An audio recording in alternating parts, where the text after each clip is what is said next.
சுகமான நாட்கள் இனி தினந்தோறும் வேண்டும். உன்மடியில் இருந்து இரவை ரசிக்க வரவா?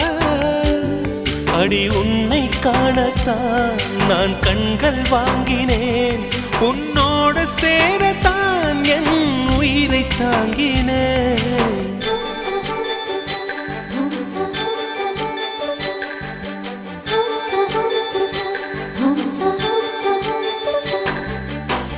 வெண்ணிலவே வெண்ணிலவே நல்ல நான் பார்த்து வா. உன்னுடைய கூந்தலிலே புது பூச்சூடவா.